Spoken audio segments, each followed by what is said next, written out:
Viral di media sosial video yang memperlihatkan sopir bus main handphone, HP, sambil mengemudi. Berdasarkan keterangan pada video tersebut, bus tersebut merupakan Pojaya Utama dengan jurusan Surabaya-Semarang.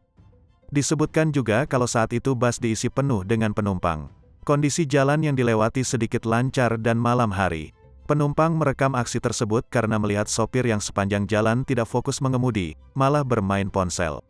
Menanggapi hal tersebut, Sony Susmana, Training Director Safety Defensive Consultant Indonesia mengatakan, kalau pengemudi mengantuk dan menyiasatinya dengan bermain ponsel bukanlah hal yang benar.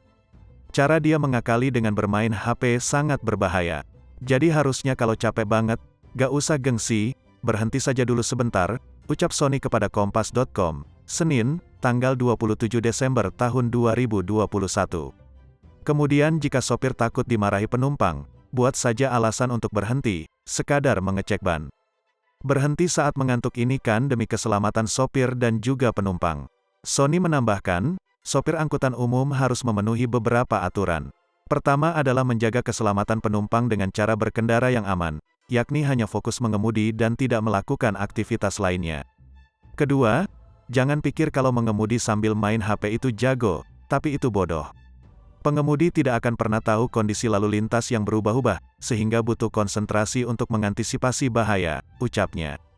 Ketiga, harus diingat kalau HP salah satu alat yang mengganggu konsentrasi pengemudi, bahkan bisa menghipnotis juga. Jika ada kejadian lagi yang serupa, lebih baik laporkan saja karena bisa membahayakan dan ujungnya bisa membuat kecelakaan.